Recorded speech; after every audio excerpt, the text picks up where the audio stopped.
At 2:27 in the morning, my mother called and told me my husband had beaten her with a baseball bat. I was walking across the employee lot outside Fort Cavazos, still wearing my uniform with my travel mug in one hand and my car keys in the other.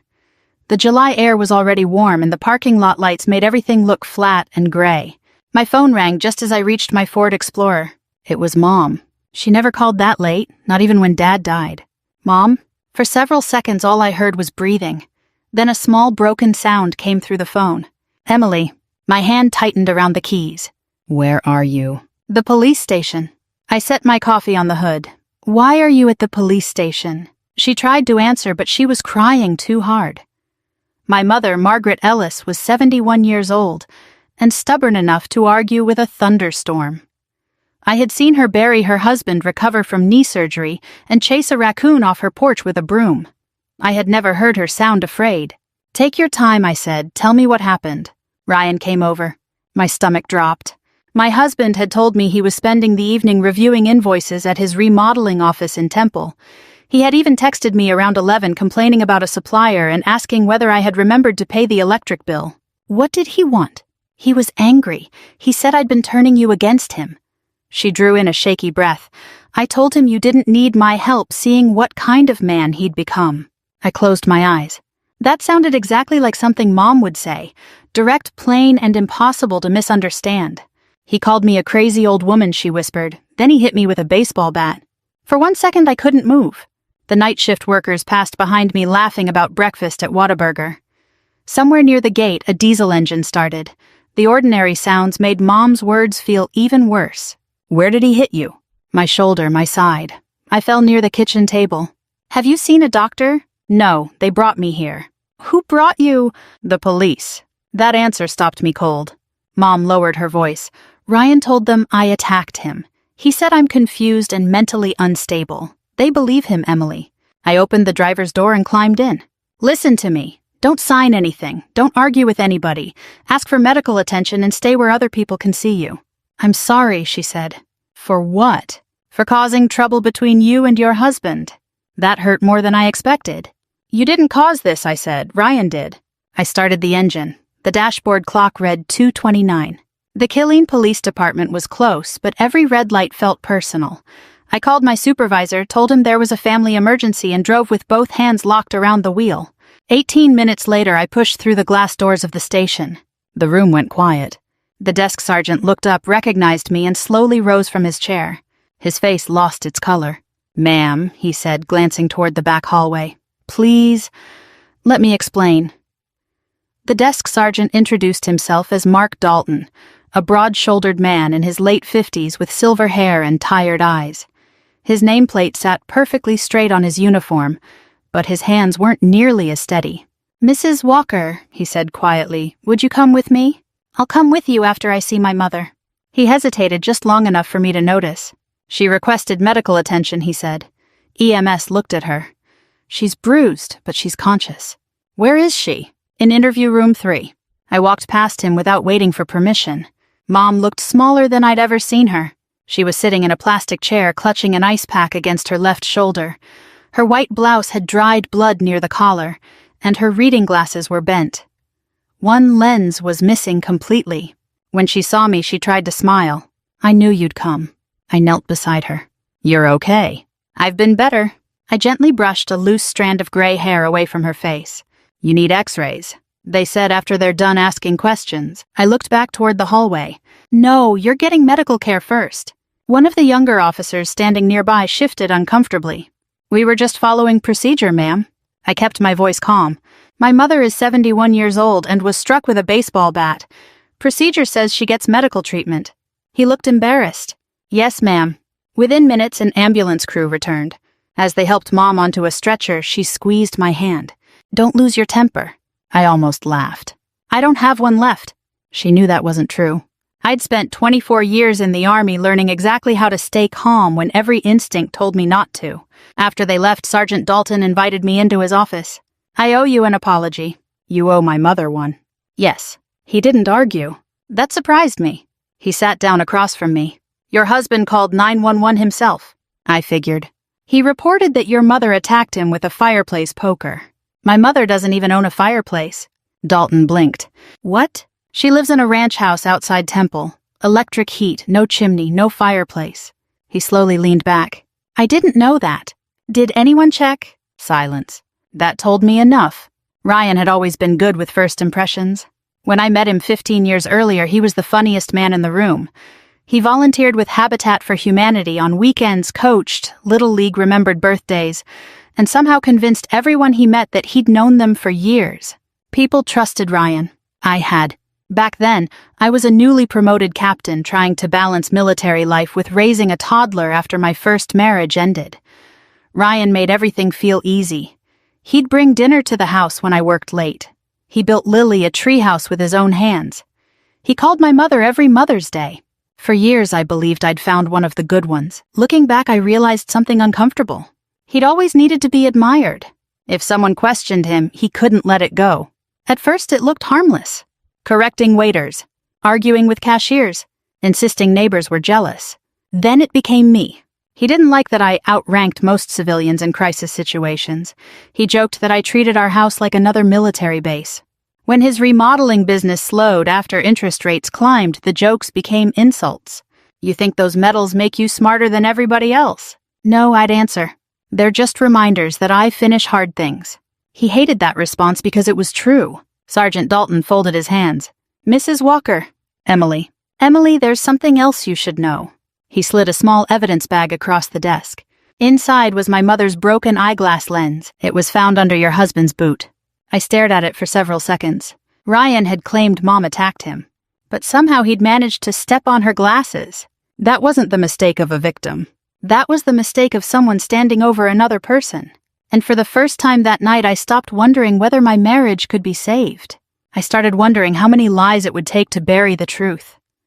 By sunrise, my mother was settled into a room at Baylor Scott and White Medical Center in Temple. She had a fractured collarbone, 2 cracked ribs, deep bruising across her left side, and a concussion. The emergency room doctor told me she was lucky the bat hadn't connected with her head. Lucky? It was a strange word to use for someone who'd been beaten inside her own kitchen. Lily was still asleep at home when I called my younger sister Karen and asked her to pick my daughter up before Ryan could get there. Emily, Karen said, "What's going on?" "I'll explain later. Just promise me Ryan won't get anywhere near Lily." "You have my word." That was enough. Around 8 that morning, Detective Angela Ruiz introduced herself outside Mom's hospital room. She looked to be in her early 40s, dressed in plain clothes instead of a uniform with a legal pad tucked under one arm. "I'd like to hear your mother's version," she said. "So would I." Ruiz gave me a tired smile. "Last night moved fast, too fast. She wasn't making excuses, I respected that. Mom insisted she was ready to talk." Ruiz switched on a small recorder. "Mrs. Ellis, can you tell me what happened from the beginning?" Mom nodded. "It was around 9:30. Ryan knocked on my door carrying a pie from Miller's Bakery. I frowned. That sounds like Ryan. He smiled and said he'd come to apologize. I almost didn't let him in. "Why did you—" "Because your father always told me to hear people out." She looked down at her hands. "I suppose Harold would have also told me to trust my instincts." Ruiz encouraged her to continue. Ryan sat at my kitchen table. We talked for a few minutes. Then he asked whether I'd been telling Emily to leave him. "What did you say?" "I told him Emily makes her own decisions." Mom paused.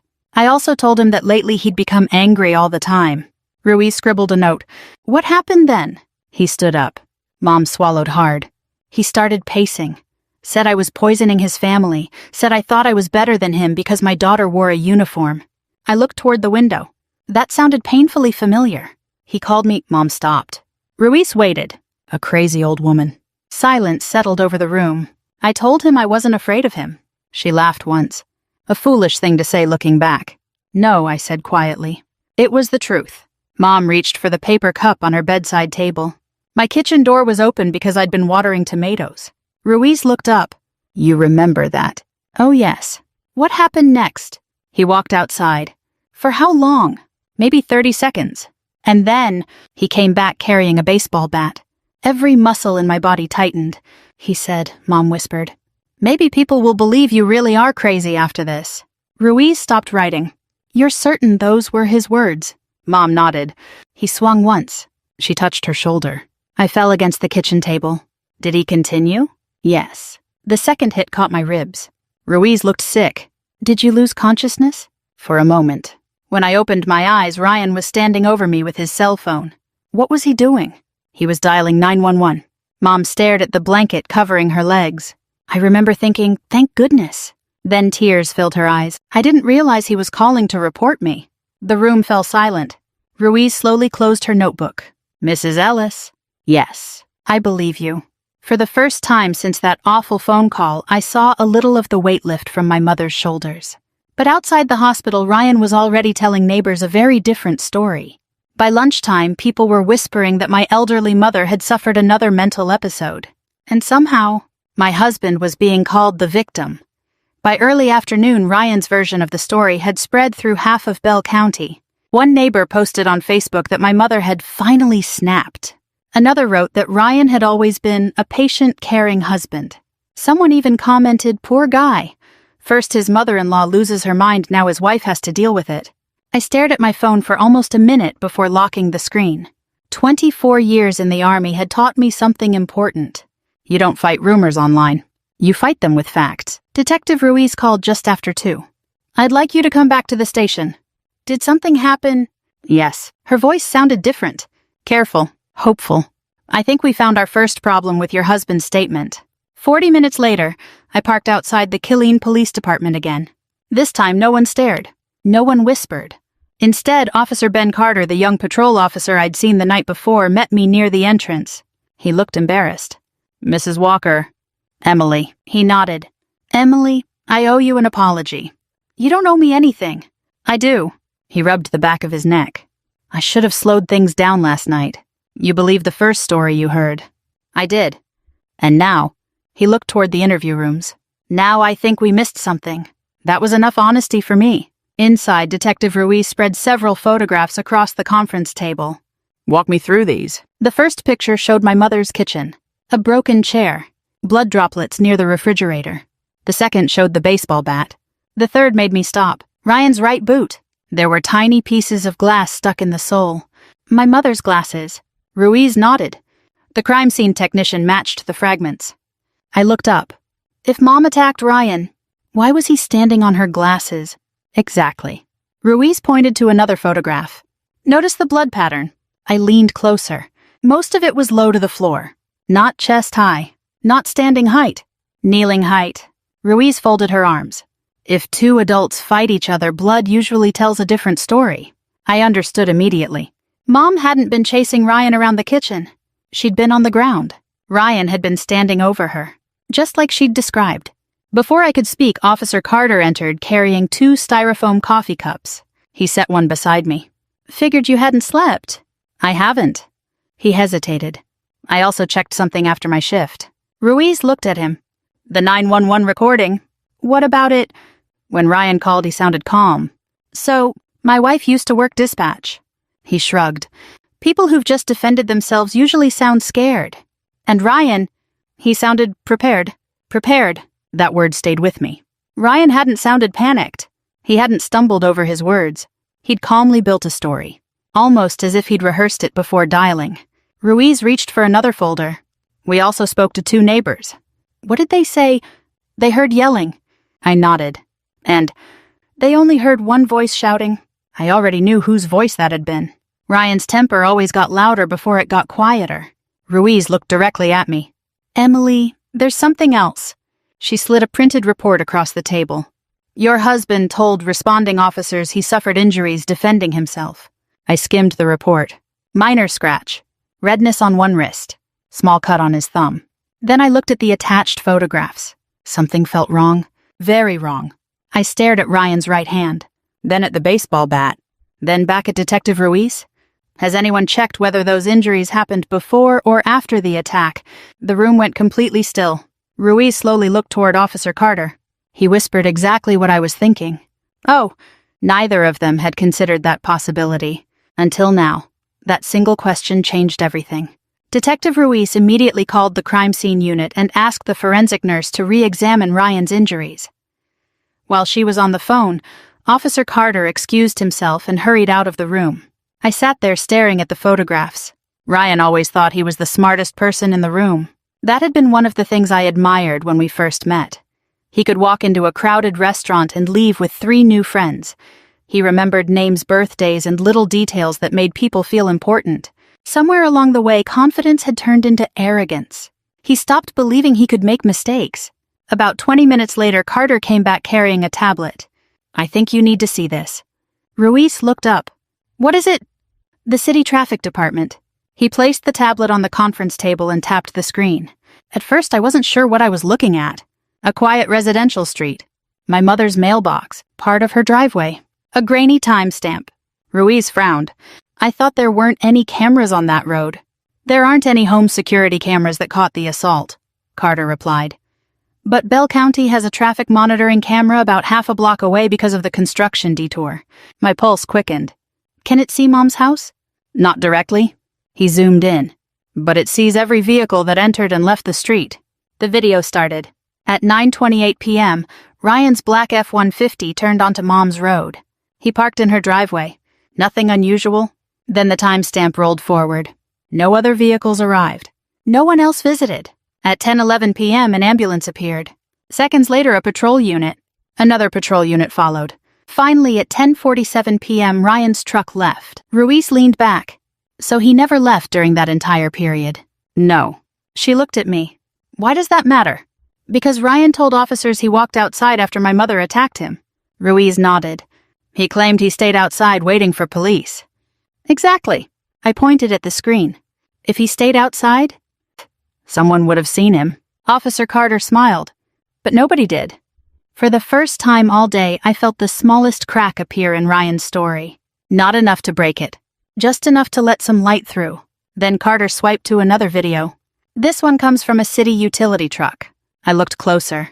The truck had been parked near the intersection while crews repaired a damaged streetlight. The camera wasn't pointed at Mom's front door. It was pointed toward the street. Still, you could clearly see Ryan walking back to his truck, then opening the toolbox mounted in the truck bed. Then reaching inside, he pulled something long out of it. The picture wasn't sharp enough to identify the object, but we all knew what it probably was. Ruiz exhaled slowly. "He told responding officers the baseball bat belonged to your mother." I shook my head. "My mother hasn't owned a baseball bat in 30 years. And this?" She pointed at the screen. "Suggests he brought one." Before anyone spoke again, my phone buzzed. It was Lily. I stepped into the hallway before answering. "Hey, sweetheart." Her voice was quiet. "Mom, what is it?" Dad called. My heart sank. "What did he say?" "He asked if I still loved him." I closed my eyes. "And then, he said Grandma's been sick for a long time." I leaned against the wall. "He said people sometimes imagine things." She stopped. Then, in a trembling voice, she asked the question I had been dreading. "Mom, is Dad lying to me?" I didn't answer right away, because for the first time in 15 years, I realized my daughter already knew the truth. She just needed someone brave enough to say it out loud. I didn't answer Lily's question right away. Not because I didn't know the truth, because once I said the words out loud, there was no putting them back. I leaned against the hallway wall outside Detective Ruiz's office and took a slow breath. "Lily." "Yeah." "Your dad lied." Silence. Then I heard my daughter sniffle. "I knew it." "You did?" He kept saying the same thing over and over, that Grandma was confused, that everyone would understand someday. She paused. "But he never asked if she was okay." That hit me harder than anything else she'd said. Kids notice things adults miss. Ryan hadn't asked about Margaret's injuries because deep down he already knew exactly what they were. "Lily," I said gently, "I need you to stay with Aunt Karen for a little while longer." "Am I in trouble?" "No, sweetheart." "What about you?" I looked through the glass window into Detective Ruiz's office. Officers were studying photographs spread across the conference table. "I'm going to be okay." "You promise?" "I promise." After we hung up, I stood there for another minute before going back inside. Ruiz looked up. "Everything okay?" "My daughter." She nodded. "How's she holding up?" "Better than I expected." I wished I could say the same about myself. That afternoon, Detective Ruiz obtained a search warrant for Ryan's business records. His company, Walker Custom Remodeling, wasn't exactly large. 6 employees, 3 trucks, mostly kitchen remodels, roofing jobs, and insurance repairs around Bell County. On paper, it looked healthy. Reality told a different story. By 5 o'clock, Ruiz called me again. "Emily, can you come back?" "I just left." I know. Did you find something? We found several somethings. When I arrived, Ruiz handed me a stack of printed bank statements. I recognize these accounts. They're all in your husband's name. I flipped through the pages. Then I stopped. Large transfers. Thousands of dollars. Sometimes 10,000. Sometimes 20. Always withdrawn in cash. Where did this money go? We don't know. She slid another document across the desk. A notice from the IRS. Unpaid payroll taxes. Another. Past due business loan payments. Another. A second mortgage on our house. I stared at the paper. There has to be some mistake. Ruiz shook her head. The paperwork is legitimate. No, I whispered. He would have told me, wouldn't he? Then I remembered every conversation we'd had over the past year. Every time I asked how business was going. Every time Ryan smiled and said, busy as ever. Every time he laughed off another overdue bill. Every time he insisted everything was under control. Nothing had been under control. He'd simply stopped telling me the truth. Ruiz folded her hands. We think your husband was under serious financial pressure. Enough to assault an elderly woman. We're still figuring that out. I rubbed my forehead. So am I. Before she could respond, Officer Carter knocked on the open door. Detective, what is it? The forensic report just came back. Ruiz took the envelope. She read the first page, then the second. Finally, she looked at me. The scratches on Ryan's hands? What about them? They weren't defensive wounds. I felt my stomach tighten. The medical examiner believes they happened after the assault. I frowned. He likely cut himself while handling the broken eyeglasses. For a moment, nobody spoke. Ryan hadn't just lied. He'd injured himself afterward to make his story believable. Ruiz slowly closed the file. Emily, yeah, I've investigated domestic violence cases for 15 years. She looked me straight in the eyes. I've seen people lie. I've seen people manipulate. But I've rarely seen someone plan this far ahead. Neither had I. And for the first time since this nightmare began, I realized I hadn't been living with an angry husband. I'd been living with a man who had quietly become dangerous. 3 days later, Ryan asked to see Lily. Not me. Not his lawyer. Not Detective Ruiz. Just Lily. The request came through his attorney, who insisted Ryan wanted a private father-daughter conversation. Detective Ruiz immediately objected. So do I said. Ruiz looked at me across her desk. Legally, unless he's arrested or a judge says otherwise, he still has parental rights. I hated hearing that. So what are my options? You supervise the visit. That's it? For now, I drove home with my hands gripping the steering wheel harder than I realized. Every mile gave me another reason to cancel the visit. Every mile reminded me Lily deserved the chance to see the truth for herself. The meeting took place at Karen's house that Saturday afternoon. Ryan arrived exactly on time. He looked exhausted. His beard hadn't been trimmed. His shirt was wrinkled. But if someone had passed him in the grocery store, they would have thought he was just another tired father. He smiled the moment he saw Lily. Hey, Peanut. She didn't run to him. She just stood beside me. That tiny hesitation told me more than words ever could. Ryan noticed it too. You don't have to be afraid of me. I'm not. Then why are you standing over there? Lily looked down at the porch floor. I don't know. Ryan forced a laugh. You've been listening to grown-up problems. I stepped between them. You have 1 hour. He nodded. I just want to talk. Karen stayed in the kitchen. I sat on the back patio where I could see them through the sliding glass door. Neither of them knew something else. Detective Ruiz had advised me to record the visit. Texas law allowed it because I was part of the conversation before stepping away, and Lily was a minor under my care. More importantly, I wanted an accurate record, not rumors or guesses of what was said. The small recorder rested inside my purse on the patio table. At first, Ryan sounded exactly like himself. Gentle, funny, easygoing. He asked about school. Basketball practice. Her favorite science teacher. Then the conversation shifted. Lily. Yeah. You know Grandma's been confused lately. Silence. You've noticed that, right? I don't think so. Ryan leaned forward. I know this is hard. Another pause. But sometimes older people imagine things. Lily quietly stirred the ice in her lemonade. Then she asked the question neither of us expected. If Grandma imagined it, why does she have broken ribs? Ryan froze. Even from 20 feet away, I could see it. He hadn't prepared for that. He smiled again. They made a mistake. The doctors, they don't know everything. Lily looked at him for several seconds. Then she spoke so softly I almost missed it. "Did you hit Grandma?" Ryan rubbed both hands together. "I had to protect myself." "From Grandma." He didn't answer. Instead, he sighed. "You don't understand." "Then explain." Ryan glanced toward the patio. Toward me, then back at Lily. I needed people to believe she wasn't thinking clearly. My heart stopped. Lily frowned. "Why?" "Because she would have ruined everything." "What everything?" Ryan shook his head. "You'll understand when you're older." "No." She looked him straight in the eye. "I understand now." Ryan reached toward her. She stood up before he could touch her. "I don't want to talk anymore." She walked straight past him, straight to me. Without saying a word, she wrapped both arms around my waist. Ryan remained seated for nearly a full minute. Then he quietly buried his face in his hands. He had no idea. Every word he'd just spoken had been recorded.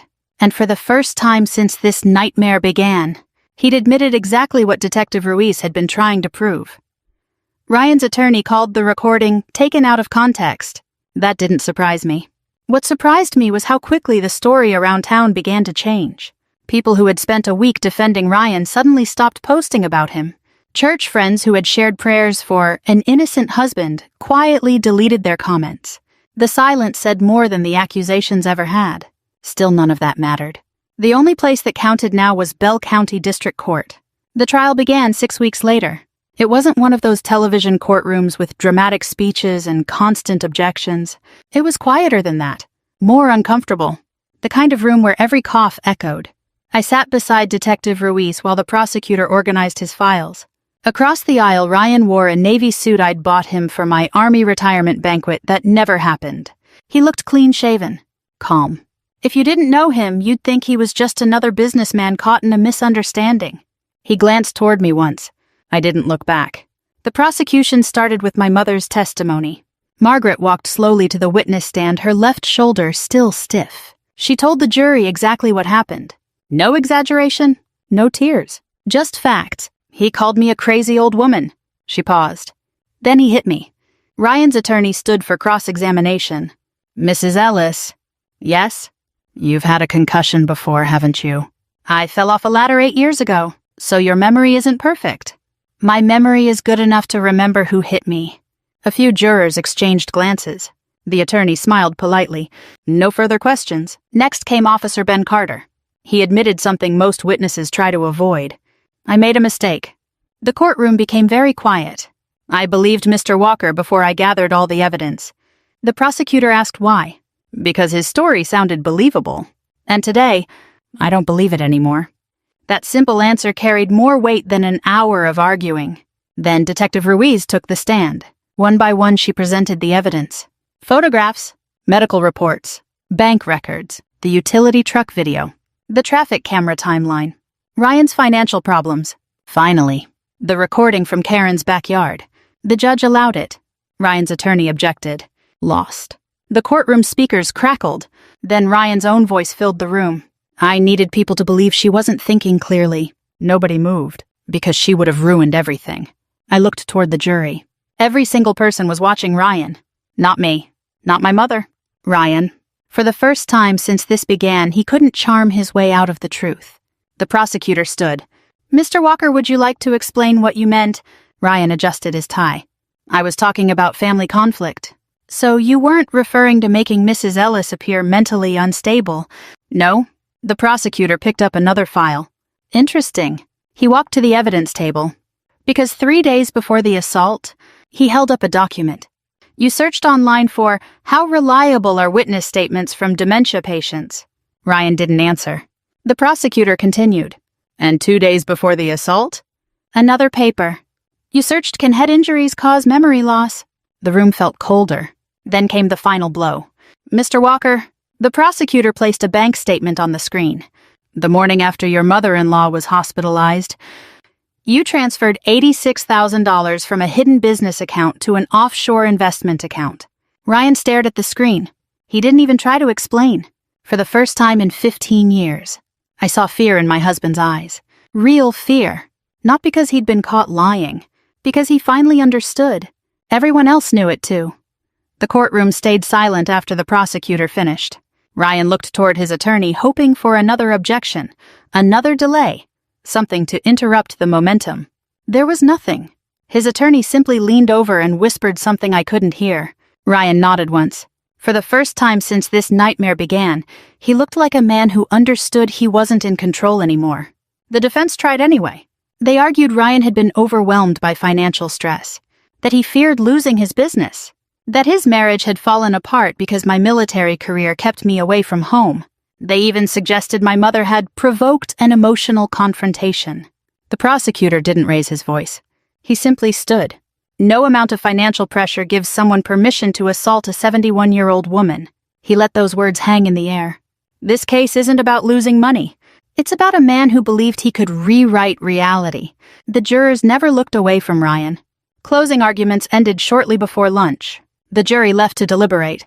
Waiting turned out to be harder than the trial itself. Mom sat beside me in the hallway, slowly stirring a cup of coffee she never drank. "You should eat something," I said. She smiled faintly. "So should you." Neither of us moved. Officer Ben Carter walked over a few minutes later. He looked uncomfortable. "I've been wanting to tell you something." I looked up. "What is it?" "The night this happened." He hesitated. "I almost asked another officer to photograph your mother's injuries before we questioned her." "What changed your mind?" I let myself believe the easier story. He lowered his head. "I won't make that mistake again." I reached over and shook his hand. "Neither of us can change that night." "No, but we can learn from it." He nodded once before walking away. Mom watched him disappear around the corner. "Good man." "He is." "He'll remember this case for the rest of his career." "I think we all will." 3 hours later, the bailiff opened the courtroom doors. "We have a verdict." Everyone stood. Ryan kept his eyes on the defense table. The foreperson rose, on the charge of aggravated assault. "Guilty." Ryan closed his eyes. "On the charge of filing a false police report." "Guilty." "On the charge of witness tampering." "Guilty." "On the financial crimes uncovered during the investigation." "Guilty." The judge thanked the jurors before scheduling sentencing. Ryan didn't look at me. Not once. Deputies walked to his side. They placed handcuffs around his wrists. Only then did he finally turn. "Emily." It was the first time he'd spoken my name in weeks. I met his eyes. "What?" I never wanted it to end like this. I thought about my mother's broken ribs, about Lily crying herself to sleep, about months of lies. "You had hundreds of chances to stop," I said quietly. "You just never took one." The deputies led him away. Outside the courthouse, reporters waited on the courthouse steps. Microphones appeared from every direction. One reporter asked the question everyone seemed to want answered. "Mrs. Walker, do you feel like you got revenge today?" I looked over at my mother. She was standing on her own. Her shoulder was healing. Lily was beside her, holding her grandmother's hand. I looked back at the reporter. "No." I smiled gently. "I got the truth. And after everything we'd lived through, that was worth far more than revenge." Ryan was sentenced 6 weeks later. The judge gave him 8 years in state prison for aggravated assault, filing a false police report, witness tampering, and several financial crimes that surfaced during the investigation. Walker Custom Remodeling folded within 2 months. Vendors sued. His trucks were repossessed. The house we'd once planned to retire in was sold to satisfy debts I never knew existed. When the paperwork was finally signed, I drove home alone. For the first time in months, there wasn't a court hearing on my calendar. No detective waiting to call. No attorney asking another question. Just quiet. It felt strange. I spent the next few weekends helping my mother fix the little things around her house. We replaced the broken kitchen table. Lily insisted on picking out new curtains. Mom laughed when my daughter chose bright blue ones. I was thinking something beige. Lily grinned. "Grandma, beige is for people who quit." Mom looked at me and smiled. "She gets that from you." "No," I said. "She gets that from both of us." It was the first real laugh we'd shared in a long time. A month later, the Killeen Police Department invited my mother and me back. Not for another interview. For an apology. Chief Daniel Harper met us in the lobby himself. "I appreciate you coming." Mom smiled politely. "We weren't sure we should." "I understand." He led us into a small conference room where Sergeant Mark Dalton and Officer Ben Carter were already waiting. Dalton stood the moment we entered. "Mrs. Ellis." He looked directly at my mother. "I failed you that night." Mom didn't answer. I should have slowed down. I should have questioned the evidence instead of accepting the first explanation I heard. He took a slow breath. "I'm truly sorry." Officer Carter spoke next. I've attended additional training on elder abuse investigations. He looked embarrassed. I requested it. Mom reached over and patted his hand. Then something good came from all this. Nobody in the room spoke for several seconds. Sometimes forgiveness doesn't sound dramatic. Sometimes it's just an elderly woman choosing not to carry one more burden. Life settled into a new rhythm. I retired from the Army the following spring after 25 years of service. People often asked whether I missed wearing the uniform. Sometimes I did. Mostly I missed the people. But retirement gave me something I'd been missing for years. Time. Time to have coffee with Mom on Tuesday mornings. Time to watch every one of Lily's basketball games. Time to sit on the back porch at sunset without checking my phone every few minutes. One evening, Lily looked over while we were planting tomatoes in Grandma's garden. Mom, yeah. Do you hate Dad? I set my gardening gloves on the porch rail. No, she looked surprised. Really? I hate what he chose to do. That's different. It is. She thought about that for a moment before nodding. I think I understand. I hoped she truly did. Because carrying hate would have meant Ryan still had a place in our lives. He didn't. The truth had already taken that away from him. If there's one thing this experience taught me, it's that real justice isn't about watching someone fall. It's about refusing to let their choices define the rest of your life. Sometimes the strongest thing we can do is keep moving forward with the people who never stopped loving us. Thank you for spending this time with me and listening to my story. If it reminded you that truth, patience, and courage still matter, I hope you'll join me again for another story.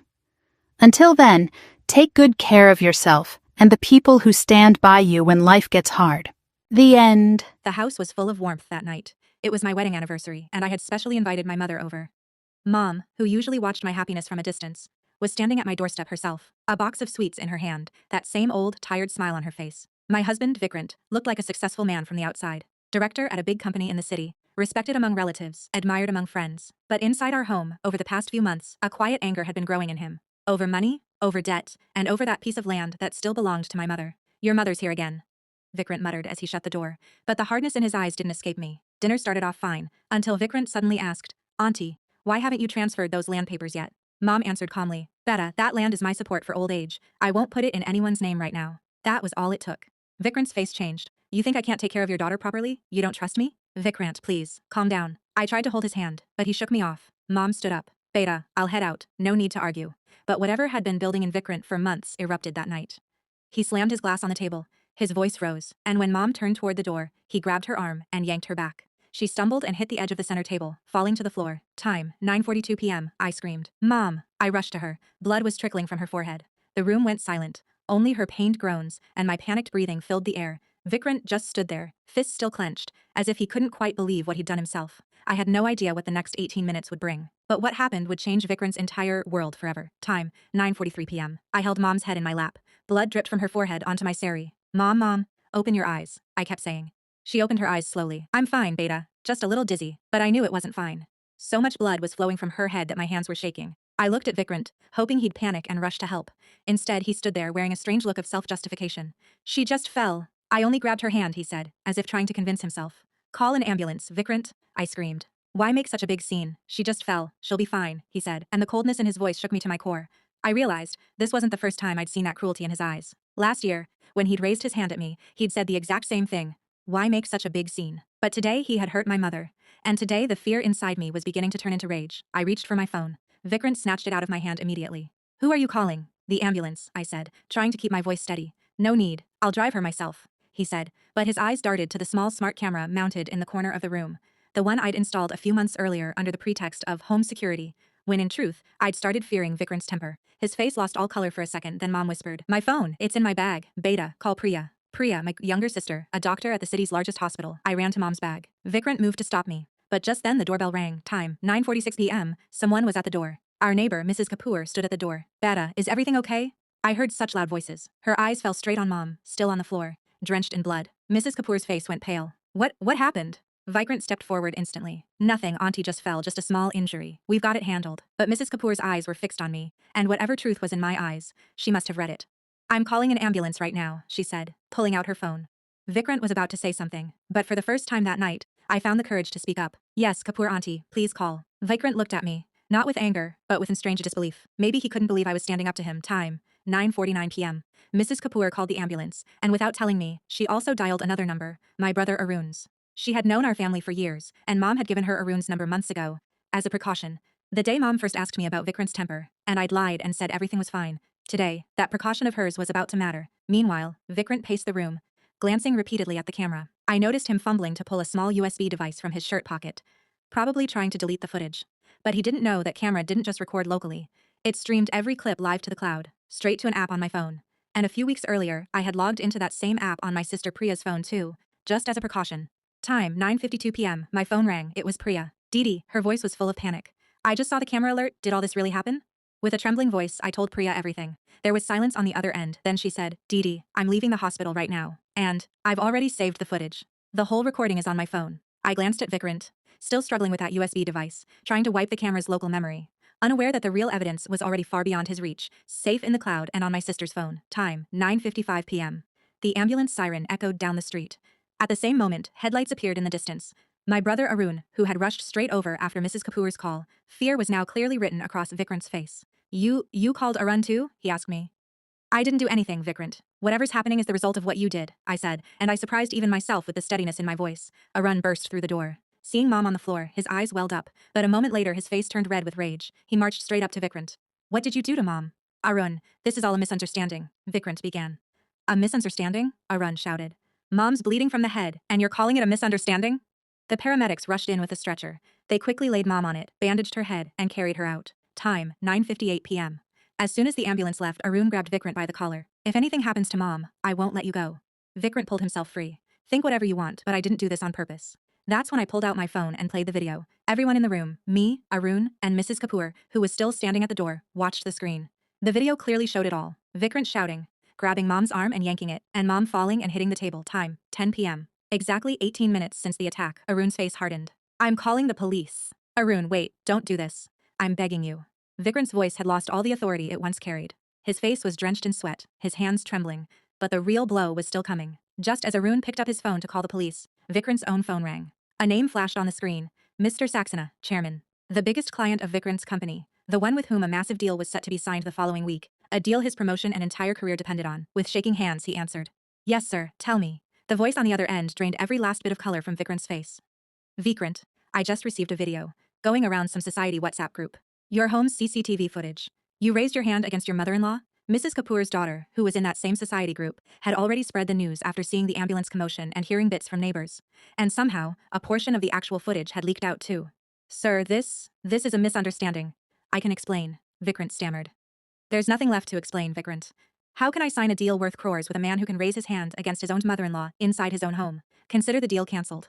And the line went dead. Vikrant sank to the floor right there, head buried in his hands. 18 minutes ago, he had been a successful man, riding high on status. Now, in front of him, his biggest deal, his career and his reputation, all lay shattered. At 10:15 p.m., a police car pulled up outside our building. Arun had already told them everything. The incident, the video, all of it. Inspector Malhotra, a seasoned officer, walked in and looked straight at Vikrant. You're Vikrant Mehra? Vikrant nodded, his voice caught in his throat. You're being accused of domestic violence and assault. You'll need to come with us to the station. This is all a misunderstanding. Inspector, I was just...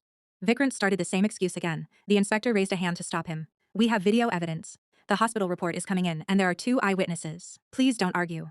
As the police handcuffed Vikrant and led him out, he looked at me one last time. There was no anger in his eyes anymore. Just a strange, pleading desperation. Mira, please do something. But I just stood there, silent. For the first time in 5 years, I wasn't afraid of him. In place of fear, there was a strange calm inside me. Like a heavy weight had finally lifted off my shoulders. Mrs. Kapoor came and held my hand. Beta, you did the right thing. You've endured far too much for far too long. I broke down crying, but these weren't tears of fear. They were tears of years of buried pain, finally spilling out. After the police left, Arun took me to the hospital. When we arrived, Priya was already there with Mom. Mom had gotten stitches, but the doctors said there was no serious danger. The head injury wasn't severe, though she'd need a few days of rest. When I reached Mom's side, she took my hand with a weak smile. Beta, forgive me. I never wanted my presence to break your home. I sat beside her, pressing her hand to my forehead, crying, Mom, this home broke a long time ago. I just didn't want to see it. I remembered that day last year, when I'd hidden a bruise on my face by claiming I'd walked into a door. Maybe Mom had known the truth even then, but she never pushed, because she knew I wasn't ready to face it. Mom, I said softly. Vikrant has hit me before too, not just once, several times. Tears filled Mom's eyes, not of anger or shock, but the pain of a mother who had known and couldn't say it. I knew, Beta. I've known for a time. Priya, who had been listening quietly, stepped forward. Didi, enough is enough now. Tomorrow morning we're meeting a lawyer. This cycle ends right here. It was 11:30 p.m. What had begun in those 18 minutes was now becoming the start of an entirely new chapter. An entirely new chapter of my life. The next morning, chaos broke out at Vikrant's office. The video that had leaked from the society group had spread overnight across dozens more WhatsApp and social media groups. The HR department received messages from employees, from clients, even from a few journalists. The CEO called an emergency meeting immediately. The deal with Mr. Saxena had already fallen through, and now 2 other clients had also raised concerns. We cannot keep a man in the director's position whose domestic violence video is circulating across the whole city, the HR head said in the meeting. Our company's reputation is on the line. That same afternoon, Vikrant, now out on bail, received an email from the company. Temporary suspension, pending internal investigation. Vikrant, once the most commanding presence in the office, now found himself avoiding the eyes of his own colleagues. People who had once agreed with everything he said now looked away from him. Even his close friend Rohan distanced himself. Man, I want to stand by you. But that video, I can't unsee what I saw. At home, Vikrant sat alone, in the same house that had once been a symbol of his status, now just an empty, cold room. Mom and I were staying at Priya's place, and I had made it clear that until the legal proceedings were over, I wasn't setting foot back in that house. Within a week, the company completed its internal investigation and terminated him, citing serious misconduct. The man who, 18 minutes earlier, had been preparing to sign the biggest deal of his career, was now unemployed, disgraced, and alone. Vikrant's parents, who lived in another city, arrived as soon as they heard the news. I expected them to defend their son, as often happens in these situations. But what happened surprised me. Vikrant's father, Ramesh Ji, went straight to the hospital, where Mom was still under a few days' observation. He folded his hands in front of her.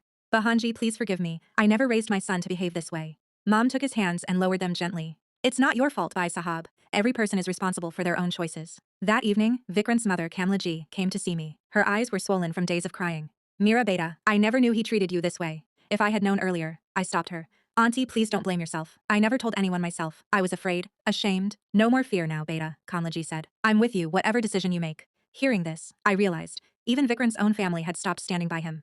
When the truth came out, no one was willing to defend the lies or the excuses anymore. That night, Ramesh Ji tried to see Vikrant, but Vikrant wouldn't open the door. Maybe he couldn't bear to face the shame in his own parents' eyes. A week later, Kamla Ji called to tell me that she and Ramesh Ji had decided, if I chose to file for divorce, they would stand by me, even legally. That meant everything to me. So often, in stories like this, in-laws defend their son. But here, the truth had redefined every relationship. 3 weeks had passed. Mom had fully recovered, though a faint scar remained on her forehead, a lasting reminder of that night. Priya and I met with a lawyer, Advocate Sunita Verma, who specialized in domestic violence cases. She listened to the whole case, the video evidence, the hospital reports, and the past incidents I had now openly shared. Miraji, you have a very strong case. You can file for divorce along with a domestic violence case, Advocate Verma said. That same week, Vikrant tried to reach me. I found him standing outside Priya's house, a bouquet of flowers in hand, dark circles under his eyes, days of stubble on his face. Mira, please.